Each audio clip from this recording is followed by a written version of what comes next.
بسم اللہ الرحمن الرحیم، ویلو کو سپورٹ کیجیے گا، چینل کو سبسکرائب کیجیے گا۔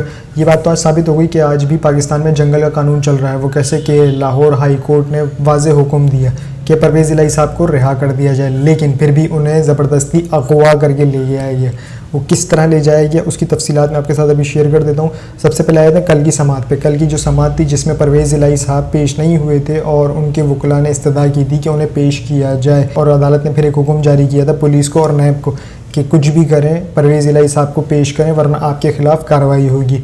اب آ جائیں آج کے دن پہ۔ آج جب کارروائی کا آغاز ہوا تو جج صاحب نے پوچھا کہ پرویز الہی صاحب کہاں پر ہیں، تو سب خاموش کہ کسی کو بھی نہیں پتہ کہاں تھے۔ جب جج صاحب نے یہ کہا نا کہ 2 گھنٹے کے اندر پرویز الہی صاحب کورٹ روم کے اندر ہونے چاہیے، تب سب کے ہاتھ پاؤں پھولے، اگر نہ آئے تو آپ سب کے خلاف کارروائی ہوگی۔ اور انہوں نے ایک طرح سے فیصلہ ایک شارٹ آرڈر سے کہہ سکتے ہو، آپ ہے نہیں مکالمے میں آتا، لیکن آپ اسے ایک شارٹ آرڈر کہہ سکتے ہو کہ اگر وہ نہیں آتے تو آپ کے خلاف توہین عدالت لگ گئی اور آپ کے خلاف کارروائی ہوگی، اب آپ جیل میں جائیں گے۔ باقاعدہ یہ سینٹنس تھا کہ اب آپ جیل میں جائیں گے۔ خیر 2 گھنٹے کا وقت دیا، اس 2 گھنٹے کے وقت کے اندر پرویز الہی صاحب کو عدالت میں پیش کر دیا گیا جج صاحب کے سامنے۔ جب پرویز الہی صاحب عدالت میں کمرہ عدالت میں پہنچے تو کچھ صحافی حضرات نے ان سے سوالات کیے، اور اس کے میں تھوڑا آگے چل کے آپ کو دکھاتا ہوں، لیکن آپ یہ فوٹیجز دیکھ سکتے ہیں۔ خیر جب کمرہ عدالت میں پہنچے ہوئے تھے تو جج صاحب نے کارروائی کا آغاز کیا اور انہیں تمام دلائل سننے کے بعد رہا کرنے کا حکم دیا۔ یاد رکھیے گا، رہا کرنے کا حکم دیا، اور یہ نوٹ جاری کیا۔ تمام محکموں کو کہا گیا کہ پرویز الہی صاحب کو دوبارہ گرفتار نہ کیا جائے، انہیں باحفاظت گھر جانے دیا جائے۔ یہ تو ہو گیا اس کا ایک پہلا پہلو۔ اب اس کا دوسرا پہلو یہ تھا کہ انہوں نے رجسٹرار سیکریٹری کو بلایا اور اس سے یہ کہا، یعنی کہ آرڈر دیا کہ آپ نے انہیں باحفاظت گھر پہ چھڑوانا ہے۔ اس کے بعد پولیس حکام کو عدالت میں بلایا کہ آپ نے انہیں باحفاظت گھر چھوڑ کے آنا ہے۔ لیکن جب یہ مناظر چل رہے تھے تو نیچے کے مناظر، یعنی کہ عدالتی کارروائی کے جو یہ مناظر چل رہے تھے، تو کورٹ روم کے باہر کے مناظر بھی کچھ باہر ایف آئی اے انتظار کر رہی تھی اور اس طرف پولیس اور نیب کی کارروائی چل رہی تھی۔ اب باہر ان میں لڑائی بھی ہوئی ہے۔ جب پرویز الہی صاحب کو رہا کرنے کا کہا گیا اور یہ پولیس کے حصار میں جب باہر آ رہے تھے تو ایف آئی اے ٹیم نے انہیں گرفتار کرنے کی کوشش کی، جس پر پولیس کی ہاتھا پائی بھی ہوئی آپس میں، لیکن انہوں نے پرویز الہی کو ان کے ہینڈ اوور نہیں کیا ایف آئی اے کے۔ پولیس اہلکار انہیں اپنے ساتھ لے گئے سیکیورٹی کے تحت، کیونکہ انہیں احکامات ملے تھے جج صاحب کے کہ انہیں باحفاظت گھر چھوڑ کر آئیں۔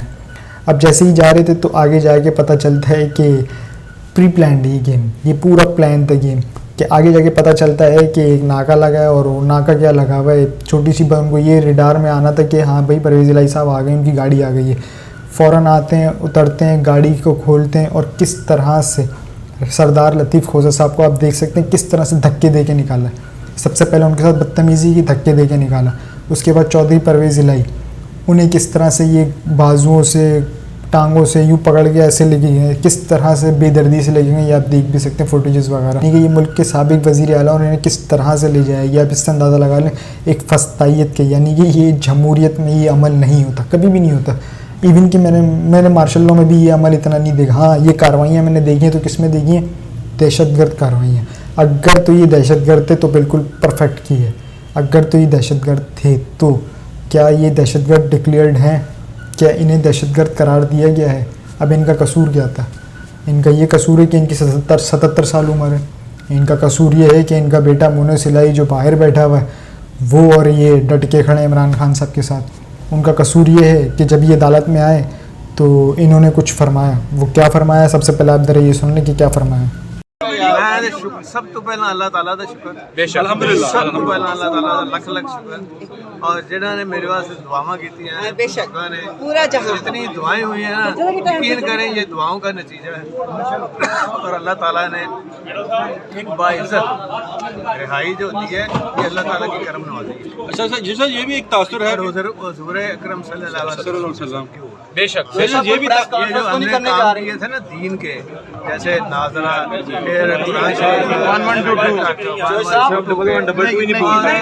وہ جب دعا کرتے ہیں نا وہ کوئی بھائی جان موبائل تاثر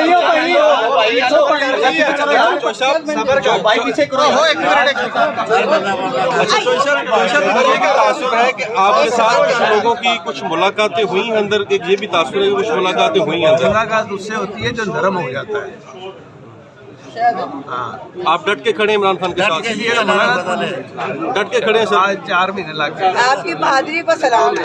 वो अल्लाह ताला की करम नवाजी से हुआ है। शुक्रिया जोश साहब। सिर्फ एक रिक्वेस्ट है, जी तो गुफ्तगू सुनिए आपने परवेज़ इलाही साहब की। वैसे ऑन द लाइटर नोट पहले मैं एक चीज़ बोल दूं फिर आगे कंटिन्यू करता हूँ। परवेज़ इलाही साहब ने टोटल 2 दुआएं कराई हैं। एक दुआ कराई थी जब ये CM पंजाब थे, जब इन्हें हाथ वाथ पर भी लगी थी और हुकूमत चली गई थी, कुकड़ी की हुकूमत आ गई थी हमजा शहबाज शरीफ साहब की, और तब यानी कि उन्होंने दुआ कराई और हुकूमत गई। अब इन्होंने फिर दुआ कराई यानी कि रिहा हो गए थे, रिहाई का हुक्म मिल गया था, इन्होंने दोबारा दुआ कराई और इन्हें FIA उठा के ले गई। तो ये इनके साथ 2 बार ये सीन हो चुका है। खैर मैं लाइटर नोट कह रहा हूँ, आ जाते हैं उस रुख पे जिस पे हम थे। इनके और इनके बेटे का कसूर ये कि इमरान खान साहब के साथ ये डट के खड़े हैं। इनके और इनके बेटे का कसूर ये है कि ये कोई प्रेस कॉन्फ्रेंस नहीं कर रहे। ये आज अगर ये वीडियो पैगाम ना देते और ये अभी कह देते कि इस वीडियो पैगाम में कि इमरान खान ने गलत किया, मैं 9 मई की मजम्मत करता हूँ, भले ये पार्टी से ना निकलते लेकिन एक स्टेटमेंट दे देते कि मैं 9 मई की मजम्मत करता हूँ और ला ताल्लुकी ऐलान करता हूँ, यकीन जानिए इन्हें गिरफ़्तार नहीं किया जाता। फिर जो हुक्म मिला था ना कि इन्हें बाइज़्ज़त तरीके से छोड़ के आए, तो ये बाइज़्ज़त तरीके से छोड़ कर भी आते, चूँकि वो किसी एक प्रेस कॉन्फ्रेंस का इंतज़ार कर रहे हैं। उनका एक ही एजेंडा है, एक प्रेस कॉन्फ्रेंस करें और 7 खून माफ़, वो एक फिल्म थी ना 7 खून माफ़, तो इस तरह से 7 गुनाह माफ़ या जितने भी गुनाह हैं वो तमाम माफ़ ऐसे हो जाएंगे जैसे आप अभी माँ के पेट से निकले। यानी कि वो गुनाहगार नहीं होता, वो ख़ताकार नहीं होता, वो पाक व साफ़ होता है, ये उसकी कोई गुनाह नहीं होते। वो जब दुनिया में आता है बच्चा तो किस तरह से उसके अमल होते हैं। तो खैर उसका ये हिसाब हो जाता है, जब आप प्रेस कॉन्फ्रेंस करेंगे तो आप ऐसे हो जाएंगे जैसे अभी आप माँ के पेट से निकले हैं। अब आगे आ जाते हैं कि जज साहब की तो ये तौहीन हुई, ये तो यानी कि अदालती कार्रवाई की भी तौहीन है और जज साहब की भी तौहीन है कि उनके हुक्म की खिलाफ वर्जी की गई है। अब थोड़ा सा मैं एक चीज़ और आपको याद दिलाता हूँ। याद करें इस्लामाबाद हाई कोर्ट के जस्टिस आमिर फारूक साहब, उन्होंने कहा कि हम पर ट्रोलिंग हो रही है सोशल मीडिया पे, तो उन्होंने एक कमेटी बना दी, एक GID बना दी जिसमें FIA वगैरह सबको शामिल कर लिया, इंटेलिजेंस को भी शामिल किया गया। तो ठीक है आपने ये बना ली क्योंकि ट्रोलिंग हो रही थी सोशल मीडिया पे तो आपने उसके ख़िलाफ़ बना ली, जबकि असूलन आपको बनानी चाहिए थी कि जो गिरफ़्तारियाँ हो रही हैं ना, जब अदालती कार्रवाई उन्हें बोल रहे हैं कि उन्हें रिहा करें और वो दोबारा आके गिरफ़्तार कर लेते हैं, असूलन आपको बनानी चाहिए थी उन इदारों के ख़िलाफ़ कि वो कौन है जब हम एक ऑर्डर पास करते हैं और वो दोबारा गिरफ़्तार कर लेते हैं, उनके ख़िलाफ़ बननी थी। सबसे पहले कार्रवाई का आगाज़ अगर वहाँ से होता ना तो ये तमाम मामलात ना ख़त्म हो जाते, ना ट्रोलिंग होती, ना सोशल मीडिया पे कुछ होता, और ना ये अभी इस तरह की सिचुएशन होती कि दोबारा पकड़ो धकड़ो, ये गिरफ़्तार करो उसे गिरफ़्तार करो, तो ये कुछ भी ना होता। तो मेरा ख़्याल है शायद इस चीज़ पर नज़रसानी करनी चाहिए और इन्हें उस कमेटी को रद्द करके एक नई कमेटी बनानी चाहिए और उस कमेटी में सबको शामिल करना चाहिए। मेरा ख़्याल है सब जिन्हें शामिल करेंगे वो सब मुलव्विस ही हैं, तो उन्हें छोड़ के आम आवाम को इन्वॉल्व करना चाहिए कि आप आएँ, कोई भी शहरी उठा लें गिनती के जिसको भी आप पसंद करना चाह रहे हैं, जो भी है, इवन कि पोलिंग करा लें, उस पोलिंग के थ्रू कोई 4-5 अफराद उठा लें और उन्हें कहें कि तहकीकात का आगाज़ करें शफाफ, और फिर देखें कैसे पता चलता है कि वो कौन थे कि जिन्होंने गिरफ़्तार कर रहे हैं और वो क्यों गिरफ़्तार कर रहे हैं। यकीनन ये एजेंडा जो है ये PDM का एजेंडा ही चल रहा है, हुकूमत चली गई है उनकी, लेकिन वो कहते हैं ना जरासीम अब भी बाकी हैं, तो वो जरासीम जो बाकी है ना वो अब भी उसमें लगे हुए हैं। क्यों? क्योंकि सेटअप सारा इनका है। याद रखिएगा इमरान खान साहब की जब हुकूमत थी ना उन्होंने रिफॉर्म्स नहीं किया, अगर वो रिफॉर्म्स कर देते ना तो शायद ये नहीं होता, और वो रिफॉर्म्स कर भी नहीं सके, उसके बारे में ये अलग गुफ्तगू हो जाएगी, वो फिर कभी बात कर लेंगे। अब तक जितने भी महकमों में जितने भी अफराद हैं ना वो नून लीग के अफराद हैं, तो वो क्या आपको क्या लगता है कि इमरान खान साहब की सुनेंगे या परवेज़ इलाही साहब की सुनेंगे? वो सिर्फ पटवारियों की सुनेंगे, वो सिर्फ उसकी सुनेंगे जो 50 रुपये का स्टाम्प पेपर दे के बाहर गया, जिसकी प्लेटें चमचे कम हो गई थी ना उसकी सुनेंगे, या फिर वो जो आम खाएगा उसकी सुनेंगे, या फिर शस्टर यानी कि उर्फ मरीम नवाज़ साहिबा उनकी सुनेंगी, जो कि ऑडियो वीडियो लीक्स की मास्टर माइंड। इवन के जिस दिन इनकी निकल गई ना ऑडियो वीडियो, और निकलेगी, कहते हैं ना जैसा बोओगे वैसा, जो बोओगे वो काटोगे, जिस दिन इनकी निकल गई ना तो फिर ये चंद्रयान तो फिर भी चांद पे गया था, ये पता नहीं कहाँ जाएंगी। खैर आखिर में जाते आते आखिरी बात ये कि अदालत को चाहिए इस पर संगीन नोटिस लिया जाए और उस पर कार्रवाई की जाए कि ये दोबारा गिरफ़्तार क्यों किया गया। और इसमें मुनीस इलाही साहब ने भी एक ट्वीट किया है और उन्होंने भी यही शिकवा किया जो मैं अब तक बोल चुका हूँ ना, उनका भी वही शिकवा है कि देखें जंगल का कानून, एक तरफ उन्हें रिहाई का कहा जाता है और दूसरी तरफ क्या कर लिया जाता है, तो ये सिलसिला कब थमेगा?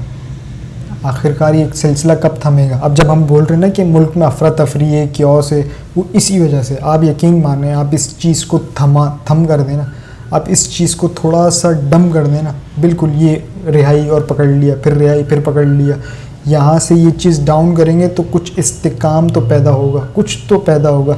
अब आज यानी कि स्टॉक एक्सचेंज में कोई यानी कि क्रैश नहीं की, एक स्टॉक एक्सचेंज ने तो क्रैश नहीं किया, सही नहीं है, लेकिन परवेज़ इलाही साहब को आपने कर लिया गिरफ़्तार और भोंडे तरीके से किया, जिसकी वजह से अदम इस्तिकाम पैदा हुआ। तो छोटी छोटी आपकी हरकतें ना, छोटी छोटी भोंडी हरकतें, ये अदम इस्तिकाम पैदा कर रही हैं। यानी कि इमरान खान पैदा नहीं कर रहा, तहरीक इंसाफ पैदा नहीं कर रही, तहरीक इंसाफ के झंडे पैदा नहीं कर रहे, तहरीक इंसाफ के कारकुनान पैदा नहीं कर रहे, तहरीक इंसाफ के वर्कर सपोर्टर्स पैदा नहीं कर रहे। सिर्फ पैदा कर रहा है तो कौन कर रहा है? जो PDM के जो चंद जरासीम बाकी रह गए ना, और ये निगरान है सेटअप जो उसको कंटिन्यू लेके चल रहा है कि रिहा करो फिर पकड़ लो, फिर रिहा करो फिर पकड़ लो, वो पैदा कर रहे हैं। अगर आपने इन पे लगाम डाल दी ना, तो गोया इसमें मुल्क में अदम इस्तिकाम आ जाएगा। अब तक के लिए इतना ही। अपना उस चैनल का ख्याल रखिएगा, चैनल को सब्सक्राइब ज़रूर कीजिएगा। अल्लाह हाफिज़।